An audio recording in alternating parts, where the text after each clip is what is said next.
Hello दोस्तों, कैसे हैं आप लोग। आप लोग कैसे हैं ये हमको कमेंट बॉक्स में आप लोग बता सकते हैं। ठीक है, तो आप लोग कमेंट बॉक्स में लिखिए फटाफट। उसके बाद देखो, आज हम लोग अपने यूपीएससी प्रीलिम्स इनिशिएटिव में डे 6 पर आ चुके हैं। ठीक है, इससे पहले मैं डे 5 तक सारे थीम्स को अपने कवर कर चुकी हूँ। जिन्होंने इन थीम्स को नहीं देखा है वो जाकर उनको भी कवर कर ले आज। ठीक, उसके बाद इसको रिवीजन कर लेगा, जिससे आप लोग एक साथ साथ में चल सके, कोई भी पीछे ना छूटे। ठीक है, उसके बाद मेरे चैनल को सब्सक्राइब कर लो, जो भी लोग नए जुड़ रहे हैं। ठीक है, वो बेल आइकन को प्रेस कर लें, जिससे ये नोटिफिकेशन आप तक पहुंच जाए डेली जब ये वीडियो अपलोड हो। ठीक, तो इतना काम आप लोगों की करने जिम्मेदारी है। वीडियो को लाइक करो और शेयर करो। ठीक है, जिससे ये सबको हेल्प कर सके। उसके बाद अब हम लोग डे 6 में आज संसद को कवर करेंगे, यानी कि पार्लियामेंट। ठीक है, तो इसकी रेलिवेंसी आप लोग समझते ही होंगे। तो बिना देरी करे अब शुरू करते हैं। आप लोग मेरे साथ A4 साइज़ का पेपर लेकर बैठ जाइए और हम जो जो बताते चाहते हैं वो बुलेट पॉइंट में छोटे छोटे पॉइंट्स में करके लिखते रहना। और शाम को सोते टाइम 5 मिनट में एक बार इसको फिर से रिवीजन कर लेना, जिसमें कल मैं आपको लोग को जब APY सॉल्व करवाऊंगी तो आप लोगों की मेमोरी में ये सारा टॉपिक एज इट इज़ बना रहे। ठीक है, तो इतना आप लोग करेंगे। अब चलो शुरू करते हैं। देखो, संसद, भारतीय संसद क्या है? लोकतंत्र का इंजन है। ठीक है, संरचना, प्रक्रिया और विधायी कार्यप्रणाली ये सब कैसे किस में दी गई है? अनुच्छेद 79 से 122 तक में दी गई है। और जो कि भाग कौन सा है? भाग है 5। ठीक, भाग 5 में संसद के बारे में अनुच्छेद 79 से 182 तक बताया गया। 79 बोले तो 79 से 122 तक। ठीक है, तो अब इतना हम लोग समझ चुके हैं। अब देखो, संसद की संरचना जो कि आर्टिकल नंबर 79 में दिया गया है, जिसमें राष्ट्रपति संसद की संरचना में इन्वॉल्व होता है, लोकसभा होती है और राज्यसभा होती है। तो ये तीन जो है वो संसद की संरचना में तीनों इन्वॉल्व होते हैं। अब राष्ट्रपति के बारे में जानने का एक और पॉइंट है कि राष्ट्रपति संसद का अभिन्न अंग तो होता है, लेकिन किसी भी सदन का सदस्य नहीं होता है, पर उनकी सहमति बिना कानून नहीं बनता है। देखो, राष्ट्रपति संसद का अभिन्न अंग है, यानी कि संसद के जो तीन ये पिलर हैं। ठीक है, 3 पिलर में से एक राष्ट्रपति भी है। ठीक है, लेकिन राष्ट्रपति संसद का सदस्य नहीं होता है। अब इतनी बात आप लोगों को क्लियर हो गई होगी। अब आगे बढ़ते हैं। अब देखो, सदनों की तुलना यानी कि लोकसभा बनाम राज्यसभा में हम लोग करेंगे, जिसमें पहले लोकसभा को देखेंगे फिर राज्यसभा को देखेंगे। अब देखो, लोकसभा में सदस्य कितने होते हैं? 543 होते हैं। टोटल सदस्य कितने होते हैं? टोटल सदस्य 545 होते हैं। ठीक है, निर्वाचित सदस्य 543। चुनाव इसका प्रत्यक्ष जनता द्वारा होता है। लोकसभा के मेंबर्स का कार्यकाल इनका 5 ईयर्स का होता है, जो कि अस्थायी सदन लोकसभा को बोला जाता है। ठीक है, क्योंकि ये हर साल हर 5 ईयर पर इनका चुनाव होकर लोग बदलते रहते हैं और इसको विघटित किया जा सकता है, इसीलिए इसको अस्थायी सदन बोला जाता है। ठीक है, प्रतिनिधित्व 530 राज्यों से और प्लस 13 यूटी से, यानी कि संघ राज्य क्षेत्रों से लोग मिलकर करते हैं। उसके बाद राज्यसभा में सदस्य संख्या 250 है। ठीक है 250 है, जिसमें 238 निर्वाचित होते हैं और 12 मनोनीत किए जाते हैं। ठीक है, उसके बाद चुनाव में इसका अप्रत्यक्ष तरीके से चुनाव होता है और अनुपातिक प्रतिनिधित्व प्रणाली के द्वारा इसका चुनाव होता है। कार्यकाल में स्थायी सदन है ये, क्योंकि ये एक स्थायी सदन है क्योंकि इसका अप्रत्यक्ष द्वारा चुनाव होता है और हर 6 साल पर इसका चुनाव होता है, जिसमें 2-2 साल के टेन्योर होते हैं। ठीक है, जो 2 साल पर जिनका चुनाव होगा वो अगले 2 साल में भाग नहीं लेंगे। ठीक है, तो ये बात हम लोग याद रखेंगे, जिसमें 1/3 सदस्य हर 2 साल साल में सेवानिवृत्त होते हैं। बात समझ में आ गई? प्रतिनिधित्व राज्यों और संघ राज्य क्षेत्रों के प्रतिनिधि से होता है। तो इतनी बात आई होप आप लोगों को क्लियर हो गई होगी। अब आगे बढ़ते हैं। देखो, सदस्यता यानी कि अर्हताएं और निहर्ताएं, यानी कि सदस्यता लोकसभा और राज्यसभा में पाने के लिए क्या क्या योग्यता है और क्या क्या योग्यता नहीं है, तो इसको हम लोग देखेंगे। अर्हता में यानी कि क्वालिफिकेशंस। ठीक है, और निरर्हता यानी कि डिसक्वालिफिकेशंस।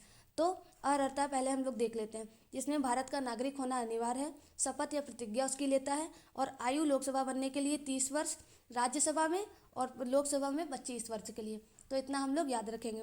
उसके बाद निर्हरता में यानी कि डिस्क्वालिफिकेशन में क्या, लाभ का पद धारण न किए हो, मानसिक विकृति या दिवालियापन ना हो, दिवालियापन बोले तो यानी कि कहीं कर्ज वर्ज उधारी में ना डूबा हो, ठीक है। उसके बाद दल बदल यानी कि 10वीं अनुसूची, जो कि 10वीं अनुसूची है, दल बदल कानून को लेकर उसके तहत स्वेच्छा से दल छोड़ना या व्हिप का उल्लंघन करने में ना पकड़ा गया हो, ठीक। तो इतना ये डिस्क्वालिफिकेशन में ये 3 पॉइंट हम लोग अभी के लिए याद रखेंगे। उसके बाद नोटिस में क्या लिखा है कि स्थान रिक्त यानी कि वैकेंसीज होने पर दोहरी सदस्यता, इस्तीफा या 60 दिनों तक बिना अनुमति के अनुपस्थिति अगर होगा तो उसकी डिस्क्वालिफिकेशन में मानी जाएगी, ठीक।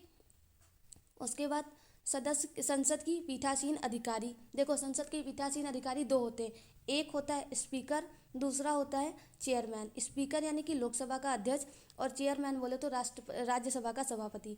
इस स्पीकर बनने के लिए सदस्यों द्वारा निर्वाचित होना चाहिए।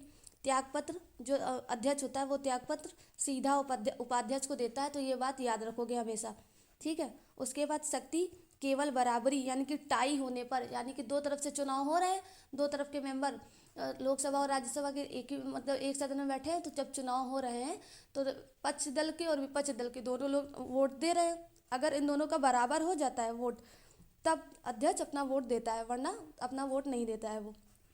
उसके बाद राज्यसभा में भारत का उपराष्ट्रपति राज्यसभा का पदेन सभापति होता है, तो ये बात तो हम लोग हमेशा ही याद रखते हैं और याद रखनी भी चाहिए, ये इंपॉर्टेंट है। उसके बाद सदन का सदस्य नहीं होता है, यानी कि जो राज्य का सभापति होता है वो सदन का सदस्य नहीं होता है। उसके बाद हटाना, यानी कि उसको हटा कौन सकता है, उपराष्ट्रपति पद से हटाए जाने पर वह स्वतः हट जाता है।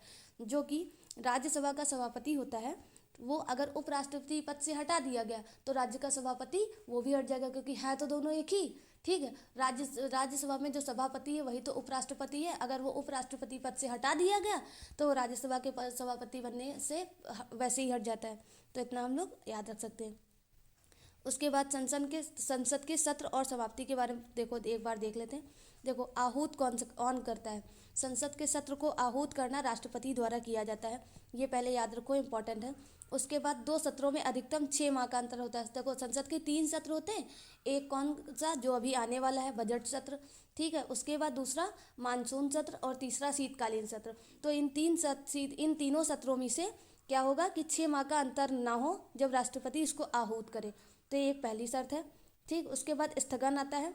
स्थगन कौन करता है संसद के सत्र का, पीठासीन अधिकारी। ऊपर 2 पीठासीन अधिकारी पढ़ के ही आए, अध्यक्ष और कौन, राष्ट्रपति नहीं उपराष्ट्रपति यानी कि राज्यसभा का सभापति, ये स्थगन करते हैं। बैठक को कुछ समय के लिए रोकना, इसका अर्थ होता है स्थगन का कि बैठक को कुछ समय के लिए रोकना।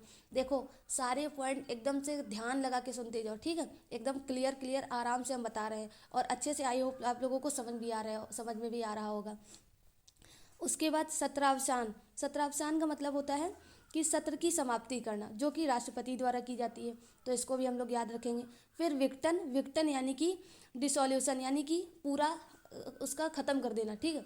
तो वो कौन करता है, वो केवल लोकसभा के लोग करते हैं, यानी कि जितने भी लोकसभा में लोग होते हैं वो उसका विघटन कर सकते हैं, और विघटन सिर्फ लोकसभा का ही होता है, ये भी बात याद रखना, ठीक है। जो कि 5 वर्ष पूर्ण या सरकार के गिरने पर हो जाता है। अगर 5 वर्ष उनके इलेक्शन का टाइम पीरियड ख़त्म हो गया तब भी लोकसभा का विघटन हो जाएगा, और या फिर सरकार गिर गई, ठीक है, यानी कि विपक्ष दल में ज़्यादा वोटर्स आ गए, ज़्यादा उनके नंबर हैं, तो भी लोकसभा का विघटन हो जाएगा, ठीक। तो इतना हम लोग याद रख सकते हैं। अब आगे बढ़ोगे, देखो प्रश्नकाल दैनिक कार्यसूची में कौन कौन से काल होते हैं, एक प्रश्नकाल, दूसरा शून्यकाल। देखो प्रश्नकाल का टाइम पीरियड है 11 AM to 12 PM, यानी कि 11 से 12 के बीच में दिन में, ठीक है। तो उसमें क्या क्या होता है, तारांकित प्रश्न पूछे जाते हैं। तारांकित प्रश्न की प्रकृति कैसी होती है, मौखिक, यानी कि इसका मौखिक उत्तर देना होता है, और पूरक प्रश्न पूछ सकते हैं, यानी कि अपोजिट, पूरक मतलब अपोजिट प्रश्न पूछे जा सकते हैं। जैसे कि हमने एक क्वेश्चन किया तो आपने पलट के भी एक क्वेश्चन कर सकते हो, तो ये तारांकित में होता है। उसके बाद अतारांकित प्रश्न की भी प्रकृति इसमें इन्वॉल्व है, जिसमें लिखित प्रश्न पूछे जाते हैं और कोई भी पूरक प्रश्न नहीं किया जाएगा, यानी कि एक तो हम लिखित क्वेश्चन आपसे करेंगे और दूसरा कि उसके जो भी हम क्वेश्चन कर रहे हैं उसके विपक्ष में हमारे पास कोई भी क्वेश्चन नहीं आएगा, ठीक है। उसके बाद अल्प सूचना का प्रश्न, यानी कि 10 दिन से कम नोटिस पर यह दिया जाता है, यानी कि आप पहले इस सूचना के लिए 10 दिन की नोटिस देंगे। उसके बाद शून्यकाल में यानी कि 0 आवर में 12 से 1 PM के बीच में होता है, जो कि भारतीय संसदीय नवाचार द्वारा होता है। उसके बाद बिना पूर्व सूचना के अविलंबनीय मुद्दे उठाए जाते हैं, यानी कि किसी को बताया नहीं जाता है कि इसमें क्या पूछना है। ठीक है, जो वहाँ पे इस सेशन में क्वेश्चन जो करते हैं वो कोई भी पहले सूचना नहीं देते, जब मन करे जैसे विलंब किए जल्दी से क्वेश्चन कर सकते हैं। उसके बाद प्रश्नकाल के तुरंत बाद ये शुरू होता है, तो ये तो हम लोग इसके टाइम पीरियड से ही समझ सकते हैं। ठीक है, इतनी बात हम लोग इसके बारे में याद रखेंगे। फिर प्रमुख संसदीय प्रस्ताव क्या क्या हैं? देखो, पहला ध्यान आकर्षण प्रस्ताव, यानी कि ये किसी भी मंत्री का या किसी भी जो भी अध्यक्ष है वहाँ के मेंबर्स हैं, तो उन सबका ध्यान आकर्षण करने के लिए, अपनी ओर आकर्षित करने के लिए, अपनी बात की तरफ ध्यान आकर्षित करने के लिए इस प्रस्ताव को लाया जाता है, जो कि अविलंबनीय लोक महत्व के मामले पर मंत्री का ध्यान खींचना होता है इसका उद्देश्य। ठीक, उसके बाद स्थगन प्रस्ताव होता है, जो कि लोक महत्व के गंभीर मुद्दे पर चर्चा के लिए सदन का नियमित काम रोकना इसका उद्देश्य होता है, जो कि 50 सदस्यों का समर्थन इसके लिए आवश्यक होता है स्थगन प्रस्ताव के लिए, तो ये आप लोग याद रखेंगे। उसके बाद निंदा प्रस्ताव होता है, जो कि सरकार की नीतियों आलोचनाओं के लिए लाया जाता है, या मंत्रिपरिषद के विरुद्ध लाया जाता है, यानी कि कोई विपक्ष का नेता ला सकता है कौन सा निंदा प्रस्ताव, मंत्री या मंत्रिपरिषद के विरुद्ध। ठीक, तो ये बात हम लोग याद रखेंगे। उसके बाद अविश्वास प्रस्ताव होता है, ये इंपॉर्टेंट है, इसको स्टार लगा लो।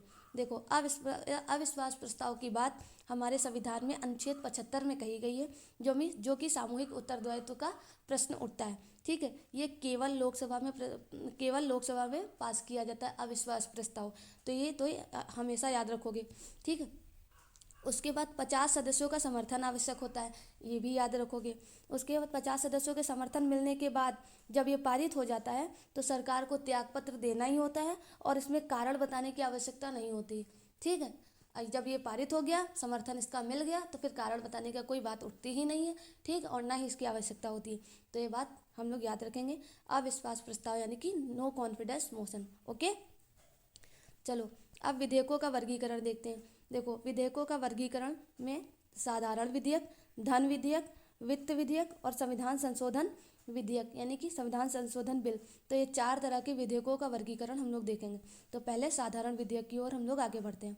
देखो, साधारण विधेयक और धन विधेयक में अंतर देखेंगे। पहले देखो, परिचय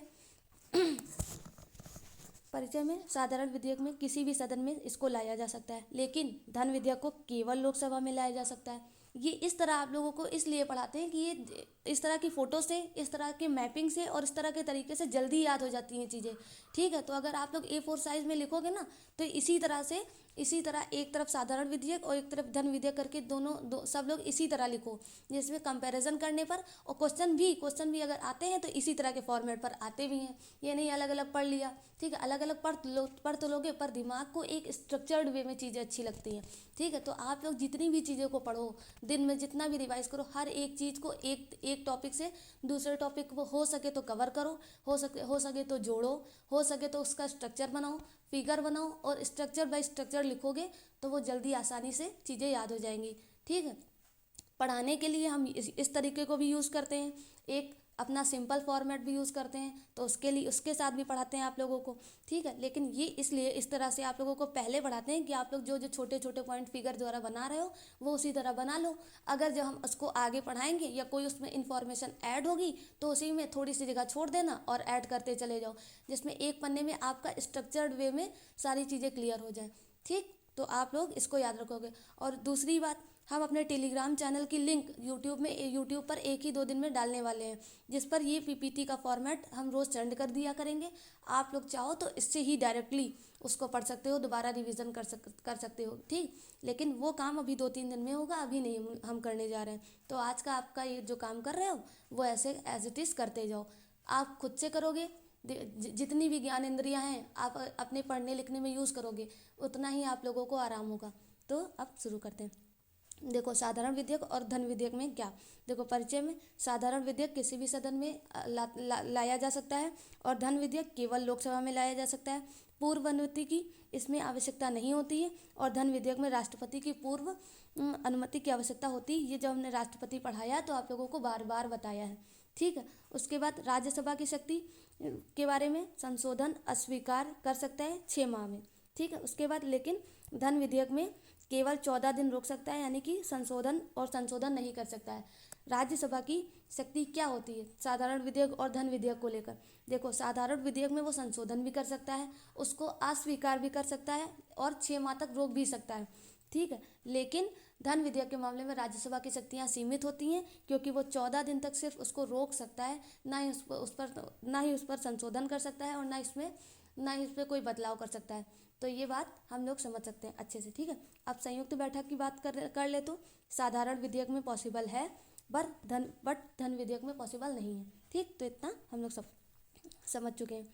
उसके बाद वित्त विधेयक की बात करते हैं। वित्त विधेयक और संविधान संशोधन में वित्त विधेयक देखो, परिचय के लिए राष्ट्रपति की सिफारिश पर आवश्यक है, इतना हम लोग जानते हैं। उसके बाद संयुक्त बैठक इसमें उपलब्ध है, यानी कि इसमें क्या बोलते हैं कि संयुक्त बैठक की जा सकती है। उसके बाद संविधान संशोधन, देखो विशेष बहुमत की आवश्यकता होती है संविधान संशोधन में, दोनों सदनों में अलग अलग होने पर भी पारित होना भी अनिवार्य होता है संविधान संशोधन के लिए। संविधान संशोधन में संयुक्त बैठक का प्रावधान नहीं है। उसके बाद राष्ट्रपति वीटो भी नहीं कर सकता है, तो ये बात हम लोग याद रखेंगे।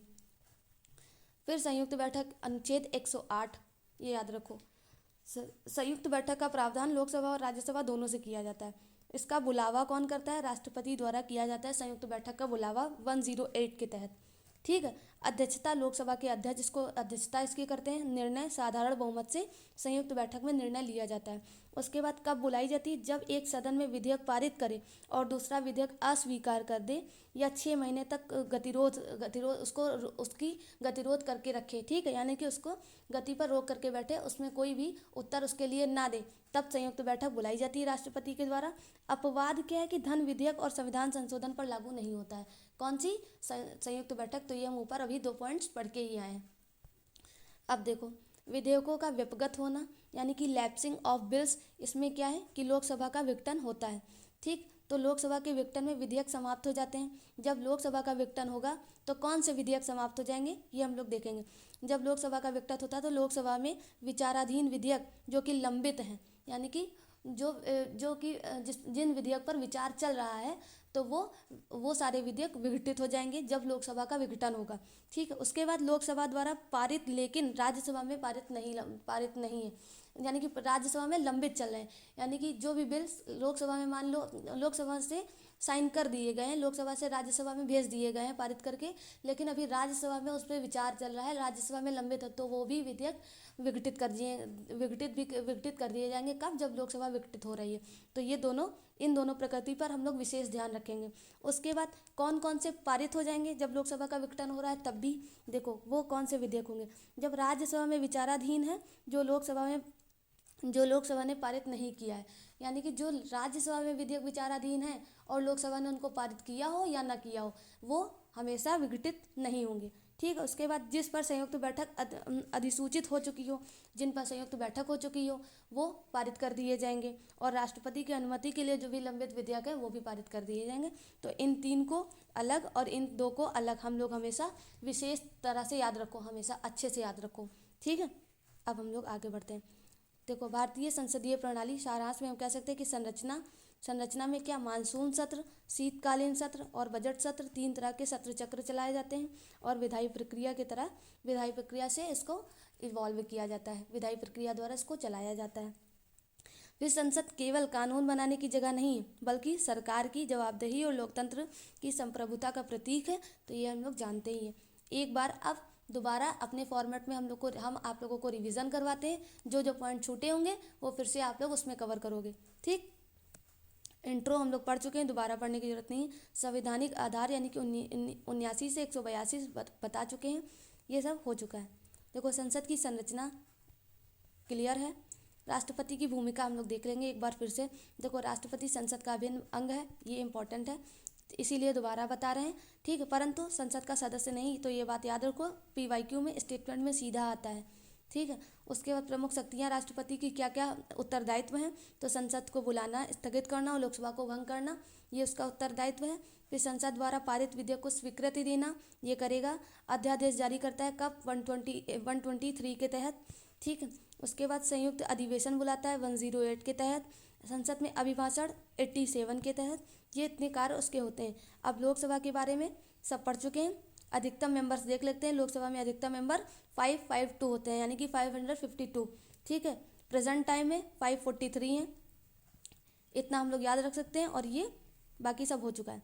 ठीक है, फिर लोकसभा के अध्यक्ष सदन का संचालन करते हैं, धन विधेयक का निर्णय करते हैं, अनुशासन बनाए रखना उनका काम होता है, और टाई होने पर यानी कि बराबरी के टाइम पर अपना निर्णायक मत देते हैं। फिर राज्यसभा में अधिकतम सदस्य 250 होते हैं, वर्तमान में 245 हैं, तो इतना हम लोग याद रखेंगे। निर्वाचित में प्रकृति में 233 है, और मनोनीत में जो 12 जो राष्ट्रपति द्वारा किए जाते हैं मनोनीत, यानी कि एंग्लो इंडियंस जो कि होते हैं। उसके बाद कार्यकाल न्यूनतम आयु 30 वर्ष, तो हम लोग याद रख सकते हैं। विशेष शक्तियाँ संघ सूची पर कानून बनाने की अनुमति है 249 के तहत। आपातकाल में विशेष भूमिका होती है राज्यसभा की। ठीक है, और राष्ट्रपति उपराष्ट्रपति का महाभियोग राज्यसभा द्वारा होता है। और उसके बाद अखिल भारतीय सेवा सृजन में अनुच्छेद 312 के तहत इसका किया जाता है, तो ये हम लोग याद रखेंगे। अब एक चीज़ हम लोग फिर से समझते हैं। अब तैयार हो जाओ फिर से। ये तो एकदम ब्लर इमेज आई है, तो अब क्या करें इसके लिए। चलो, जिसकी क्लियर है वही पढ़ा देते हैं। देखो, हम लोग संसद की समितियों की बात करते हैं, तो संसद की समितियां दो प्रकृति की होती हैं, एक अस्थाई और दूसरी अस्थाई। ठीक है, तो पहले हम लोग स्थायी समितियों की बात करते हैं, जिसमें वित्तीय समितियों की कैटेगरी डिवाइड करी गई है। वित्तीय समितियों में कौन कौन सी समितियां आती हैं, ये इंपॉर्टेंट है, हमेशा याद रखो। इसका एक अलग कॉलम बना लेना और मेरे साथ लिख लेना। सिर्फ इंपॉर्टेंट ही चीज़ पढ़ाएंगे और सिर्फ वही लिखना। देखो, लोक लेखा समिति पहली समिति, ऐसे ही इसको हेडिंग डालो, उसके बारे में लिख लो। लोक लेखा समिति, इसकी संरचना कैसी होती, 22 सदस्य होते हैं, जिसमें 15 लोकसभा से और 7 राज्यसभा से। तो ये पहला पॉइंट याद रखोगे। कोई मंत्री इस समिति में निर्वाचित होने के लिए पात्र नहीं होता है, दूसरा पॉइंट याद रखोगे। तीसरा, कार्यकाल इसका 1 वर्ष का होता है। बात याद रखना, कार्यकाल इसका 1 वर्ष का होता है। मेंबर्स टोटल 22 होते हैं, जो कि 15 राज्यसभा से और 15 लोकसभा से और 7 राज्यसभा से। 15 लोकसभा से 7 राज्यसभा से। इतना प्रेशर कर रहे हैं, मतलब याद करने योग्य है ये चीज़ें। ठीक है, तो याद करो अच्छे से। उसके बाद मुख्य कार्य क्या है इसका, यह जांच करती है कि संसद द्वारा प्रदान किए गए धन को सरकार द्वारा मांग की गई सीमा के भीतर व्यय किया जा रहा है या नहीं। दूसरा पॉइंट क्या है कि CAG और PAC के लिए एक मार्गदर्शक मित्र और दार्शनिक के रूप में इसका काम होता है। उसके बाद प्राक्कलन समिति, जिसमें मेंबर टोटल 30 होते हैं और केवल लोकसभा से इसमें 30 मेंबर होते हैं। कोई भी मंत्री इस समिति में निर्वाचित होने के लिए पात्र नहीं होता, ऊपर की तरह एज इट इज़ है। कार्यकाल इसका भी 1 वर्ष का होता है, तो लोक लेखा समिति और प्राक्कलन समिति का कंपैरिजन आ सकता है। ठीक है, और ये दोनों चीज़ें समान हैं। और इसमें इसका कार्य क्या है कि इस संबंध में रिपोर्ट प्रस्तुत करना कि प्राक्कलन से संबंधित नीतियों के साथ संगठन में क्या सुधार किए जा सकते हैं, तो ये बात हम लोग याद रखेंगे। फिर सरकारी उपक्रमों की समिति, जिसमें 22 मेंबर्स होते हैं, 15 लोकसभा से और 7 राज्यसभा से। कार्यकाल 1 वर्ष का इसका भी होता है। और सरकारी उपक्रमों की रिपोर्ट और लेखाओं का परीक्षण करना इसका कार्य होता है। तो इतना हम लोग आई होप याद कर सकते हैं। उसके बाद विभागीय स्थायी समिति में मेंबर कितने होते हैं, 31 मेंबर होते हैं, जिसमें 21 लोकसभा से और 10 राज्यसभा से। तो ये याद रखो, इम्पॉर्टेंट है। उसके बाद इसका कार्यकाल तो दिया नहीं गया है, लेकिन कोई मंत्री इन समितियों में नामित होने के लिए पात्र नहीं होता है, तो ये बात ऊपर वाली समितियों से एज इट इज मेल खाती है। नोट में क्या बोल सकते हैं कि 2004 में DRCs यानी कि वित्तीय विभागीय समितियाँ की संख्या को बढ़ाकर 17 से 24 कर दिया गया था, तो ये हम लोग हमेशा याद रखेंगे, ये इंपॉर्टेंट है। उसके बाद मुख्य कार्य में कि अनुदान की मांग पर विचार करता है, विधेयकों का परीक्षण करना, वार्षिक रिपोर्ट पर विचार करना और सदन में प्रस्तुत राष्ट्रीय मूलभूत दीर्घकालीन नीतिगत दस्तावेजों पर विचार करता है, इसका कार्य होता है। ठीक है, ये तो ब्लर ही आ गई, तो कोई नहीं, ऊपर वाली ही तो नीचे है, तो कोई दिक्कत नहीं होगी हम लोगों को। चलो, अब देखो जांच समितियों के बारे में क्या। देखो, याचिका समिति, जांच समिति में पहली आती है याचिका समिति, जिसमें लोकसभा के मेंबर 15, राज्यसभा के 10। कार्य क्या होता है, विधेयकों पर आम सार्वजनिक महत्व के मामलों पर दायर याचिकाओं पर विचार करना। विशेषाधिकार समिति में लोकसभा में मेंबर 15, राज्यसभा में 10। सदन के विशेषाधिकार हनन संबंधी मामलों पर विचार करना। और नोट में इसका कार्य अर्ध न्यायिक प्रकृति का होता है, तो ये इंपॉर्टेंट है, याद रखो। उसके बाद आचार समिति, सदस्यों की संख्या निर्धारित नहीं है, मतलब कितने भी हो सकते हैं, तो ये इतनी रेलेवेंट नहीं है, तो हम लोग इसमें सिर्फ 2 ही ये याद रखेंगे। उसके बाद अब आगे बढ़ते हैं। जांच एवं नियंत्रण के लिए समितियां कौन कौन सी हैं? सरकारी आश्वासनों से संबंधित समितियां, जिसमें मेंबर याद रखो 10 लोकसभा से और 15 राज्यसभा से। मंत्री द्वारा सदन में समय समय पर दिए गए आश्वासन, वचनों एवं प्रतिज्ञाओं की जांच करना इसका कार्य होता है। फिर अधीनस्थ विधान संबंधी समितियां, जिसमें लोकसभा से 15 और राज्यसभा से 10, ये कार्य हैं इसके। फिर सभा पटल पर रखे गए पत्रों से संबंधित समिति, जिसमें लोकसभा में 15, राज्यसभा से 10। ठीक है, तो ये हम लोग इतना याद रखेंगे कि इन तीनों समितियों को ऐसे एक बार में एक जगह लिख लो, जिसके ये पैरा इसका सेम है, जिसमें लोकसभा में 10 सदस्य हैं और राज्यसभा में 15 सदस्य हैं। तो जिसमें आप लोगों का इससे संबंधित डाउट क्लियर हो जाएगा और जब ये क्वेश्चन आएगा तो आप लोग ईजिली इसको अटेम्प्ट कर पाओगे। लेकिन इसमें एक जो समिति है वो एक्सेप्शन के तौर पर रेड पेन से अलग लिख लो, जिसमें अनुसूचित जातियों तथा अनुसूचित जनजातियों के कल्याण संबंधी जो समिति है, जिसमें 30 मेंबर हैं, लोकसभा से 20 हैं और राज्यसभा से 10 है। एकदम गौर करो इस बात पे, यहीं पर यूपीएससी गेम खेल जाएगा, ठीक है, और पलट देगा बात को और क्वेश्चन गलत हो जाएगा। तो इस पर जितना ध्यान दे सकते हो उतना ध्यान दे दो, क्योंकि जो सीधा सीधा दिखता है यूपीएससी उससे क्वेश्चन नहीं पूछता है, जो अपोजिट होता है यूपीएससी ज़्यादातर क्वेश्चन वहीं से उठा लेता है। तो इसको याद रखो, इसको एज इट इज़ ऐसे ही याद रखना और अच्छे से याद रखना। और इसके कार्य देख लो कि राष्ट्रीय अनुसूचित जाति आयोग और राष्ट्रीय अनुसूचित जनजाति आयोग की रिपोर्टों पर विचार करना और SC/ST से संबंधित सभी मामलों पर जांच करना इसका दायित्व होता है। तो ये हम लोग इतना आप याद रख सकते हैं। उसके बाद क्या है, फिर गृह संबंधित समितियाँ में सामान्य प्रयोजनों से संबंधित समितियाँ, आवास समिति और ग्रंथालय समिति और सदस्यों के वेतन से संबंधित संयुक्त समिति। तो ये इतना कुछ खास इंपॉर्टेंट नहीं है लग रहा है मुझे, तो इसको इग्नोर करते हैं अभी, ठीक है। फिर अब सदन के दैनिक कार्य संचालन में समिति, कार्य मंत्रण समिति पढ़ा चुके हैं, नियम समिति, फिर बस चलो समितियाँ हो गई। इधर हम लोग लोकसभा और राज्यसभा तक पढ़ चुके थे, ठीक है। अब आगे बढ़ते हैं। फिर संसद के कार्य, जिसमें विधायी कार्य क्या है, कानून बनाना, संशोधन, निरसन और संविधान संशोधन करना, तो ये हम लोग देख चुके हैं। वित्तीय कार्य क्या है कि बजट पारित करना, कर लगाना, व्यय स्वीकृत करना और सीएजी की रिपोर्ट की जांच करना, ये कार्य हो गए। फिर कार्यपालिका का पर नियंत्रण करने में उसके क्या कार्य हैं, इन तरह से वो कार्यपालिका पर नियंत्रण करता है। प्रश्नकाल पढ़ा चुके हैं, शून्यकाल, अविश्वास प्रस्ताव, स्थगन प्रस्ताव, संसदीय समितियां ऊपर हम लोग अभी क्लियर कर चुके हैं। तो ये सारे पॉइंट्स आप लोगों को आई होप क्लियर हो चुके होंगे। तो इससे भी अब आगे बढ़ेंगे। न्यायिक कार्य में राष्ट्रपति का महाभियोग, न्यायाधीश को हटाना, उपराष्ट्रपति को हटाना, ये न्यायिक कार्य के अंतर्गत आता है।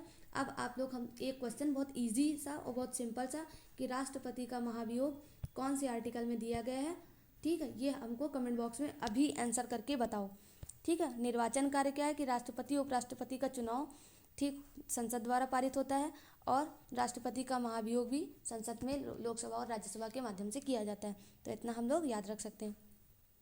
फिर संविधान संशोधन, जो कि अनुच्छेद 368 के अंतर्गत आता है, तो इसमें भी संसद की भूमिका होती है। फिर संसद के सत्र में बजट सत्र, जो आप लोगों को बताया फरवरी और मई में, जो कि अभी आने वाला है। मानसून सत्र जुलाई और सितंबर में, ये दूसरा होता है। फिर शीतकालीन सत्र साल के अंत में नवंबर और दिसंबर 2 महीने में चलाए जाते हैं, पारित किए जाते हैं, ठीक है। तो इतना हो चुका है। अब संसद में प्रयुक्त प्रमुख शब्द क्या है, प्रश्नकाल, प्रश्न पूछने के लिए शून्यकाल, तत्कालिक मुद्दों के लिए व्हिप, पार्टी अनुशासन के लिए लाई जाती है। कोरम क्या होता है, न्यूनतम उपस्थिति के लिए कोरम पारित किया जाता है। कोरम क्या होता है, कोरम कितना होना चाहिए, ये बताओ भाई। कोरम कितना होता है, 1/10 होता है ना, तो ये हम लोग याद रख सकते हैं। फिर स्थगन प्रस्ताव, सदन स्थगित कर सकती है। फिर संसद की समितियों में स्थायी और अस्थायी दो ऊपर हम लोग पढ़ ही चुके हैं, जिसमें प्रमुख समितियां लोक लेखा हैं, प्राक्कलन है और लोक उपक्रम समिति और DRCS यानी कि अधीनस्थ न्यायालय की लोक लेखा समिति, ये हम लोग याद रख सकते हैं और ये हम ऊपर पढ़ के आए हैं अभी, ठीक है। फिर संसद की विशेष अधिकार के लिए अनुच्छेद 105 में बोला गया है, जिसमें वाक और स्वतंत्रता का अधिकार, गिरफ्तारी से संरक्षण और न्यायालय हस्तक्षेप नहीं करेगा। तो ये विशेष अधिकार में है, हम लोग जानते हैं। फिर संयुक्त अधिवेशन में 108 के तहत विधेयक पर मतभेद होने पर राष्ट्रपति द्वारा बुलाया जाता है और अध्यक्षता लोकसभा के अध्यक्ष करते हैं। तो ये हम लोग ऊपर पढ़ के आए हैं। अब तक 3 बार लाया जा चुका है क्या संयुक्त अधिवेशन, कब, दहेज निषेध विधेयक के ऊपर, बैंकिंग सेवा आयोग पर और आतंकवाद निवारण विधेयक पर। इन तीनों कंडीशन में संयुक्त अधिवेशन अभी 3 बार बुलाया जा चुका है। तो ये हम लोग एडिशनल मेमोरी के तौर से एडिशनल डाटा में याद करेंगे, ओके। अब देखो संसद से जुड़े महत्वपूर्ण अनुच्छेद क्या हैं। विषय और अनुच्छेद देखो 79 में संसद की संरचना, 80 में संसद से जुड़े महत्वपूर्ण अनुच्छेद हैं। ठीक है, उसके बाद 79 संसद की संरचना, 80 राज्यसभा, 81 लोकसभा, 108 संयुक्त अधिवेशन। ठीक है, 110 धन विधेयक, 112 बजट, 123 अध्यादेश और 368 संविधान संशोधन। ठीक है, अब प्रीलिम्स बूस्टर के लिए संसद का सर्वोच्च अंग कौन सा है? लोकसभा, स्थायी सदन, राज्यसभा, संसद का अध्यक्ष राष्ट्रपति। ठीक है, राष्ट्रपति द्वारा नियुक्त होता है। ठीक है, उसके बाद वास्तविक अध्यक्ष लोकसभा का स्पीकर, हाँ संसद का अध्यक्ष राष्ट्रपति होता है और वास्तविक अध्यक्ष कौन होता है? लोकसभा का स्पीकर होता है। न्यूनतम सत्र यानी कि वर्ष में 2 बार, 2 बार करके 3 बार क्या होता है? राज्यसभा में होता है। ठीक है, उसके बाद अधिकतम अंतराल 6 माह में होता है जो कि राज्यसभा में होता है। 6 माह, अरे सॉरी, अधिकतम अंतराल 6 माह में होता है। किसमें से वो क्या बोलते हैं, अरे भूल गई मैं, आप लोग बताओ। 6 माह, अधिकतम अंतराल 6 माह में होता है किसका? मुझे तो एज इट इज अभी याद ही नहीं आ रहा है। देखो अब कल वीडियो अभी याद आएगा तो थोड़ी देर बाद बता देंगे। ठीक है, देखो कल वीडियो बीच में ही कट हो गई थी। ठीक है, तो मेरे PYQ जो कि हमने डिस्कस किए थे वो वहाँ से उसकी वॉइस कट हो गई थी तो मैंने वो हटा दी थी वीडियो। ठीक है, लेकिन अब आज जो DPSP के PYQ रह गए थे तो वो हम लोग आज लेके आए हैं और आज सॉल्व करेंगे। ठीक है, तो एक बार रुक जाओ। हाँ, अधिकतम अंतराल 6 माह के लिए किसमें होता है? वो संयुक्त अधिवेशन के लिए। ठीक है, तो अब याद आ गया। देखो अब पहला क्वेश्चन है, इसका आंसर आप लोग हमको कमेंट बॉक्स में दोगे। ठीक है, मैं नहीं बताऊंगी, आप ही लोग बताएंगे। ठीक, मैं 2 मिनट्स वेट करूंगी पहले, उसके बाद आंसर बताऊंगी। देखो, राष्ट्रीय विधिक सेवा प्राधिकरण के संदर्भ में निम्नलिखित कथनों पर विचार कीजिए। इसका उद्देश्य समान अवसरों के आधार पर समाज के कमजोर वर्गों को निःशुल्क एवं सक्षम विधिक सेवाएं उपलब्ध करवाना, पहला स्टेटमेंट है। दूसरा क्या है? या देश भर में विधिक कार्यक्रमों और योजनाओं को लागू करने के लिए राज्य विधिक सेवा प्राधिकरण को निर्देश जारी करता है, दूसरा स्टेटमेंट है। अब कौन से सही हैं? पहला, दूसरा, या 1 और 2 दोनों, या फिर ना 1 और ना 2? मैं 2 मिनट वेट करती हूँ, आप लोग आंसर बताइए जल्दी से। बताओ। चलो ठीक है, अब हम इसका आंसर बताते हैं।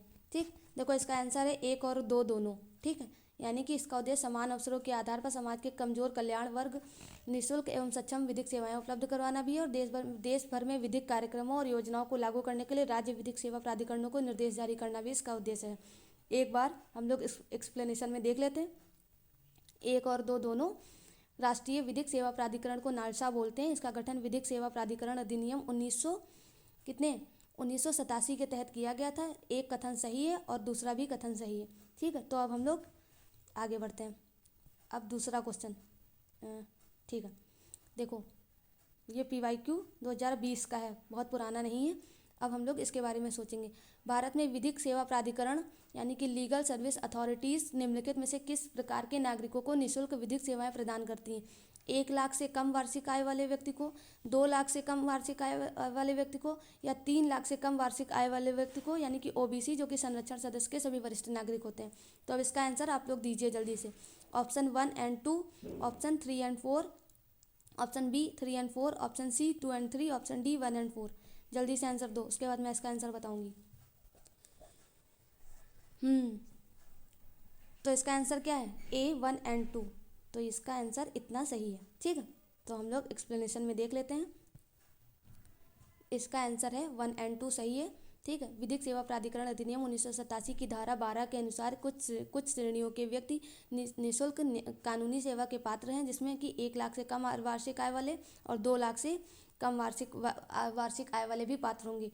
अन्य पिछड़ा वर्ग OBC के सदस्य इस अधिनियम के तहत स्वचालित रूप से मुफ्त कानूनी सहायता के लिए पात्र नहीं होते हैं जब तक कि ये आयु सीमा जैसी कम किसी अन्य मानदंड को पूरा नहीं करते हैं।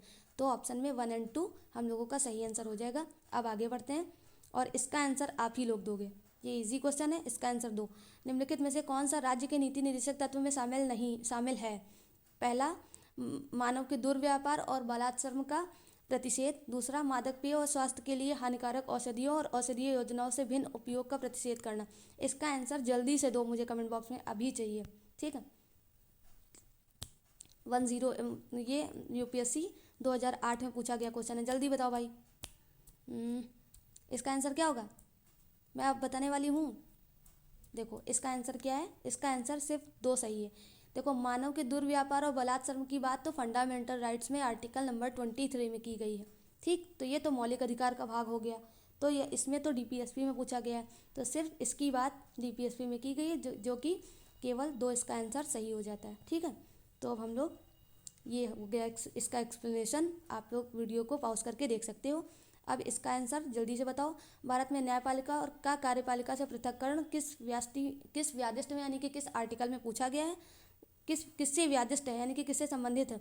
संविधान की उद्देशिका के द्वारा, राज्य के नीति निर्देशक तत्व में बताया गया, कि 7वीं अनुसूची में, या फिर परंपरागत व्यवहार में। इसका आंसर जल्दी से बताओ, ये भी बहुत ईजी क्वेश्चन है, 2020 में पूछा गया है।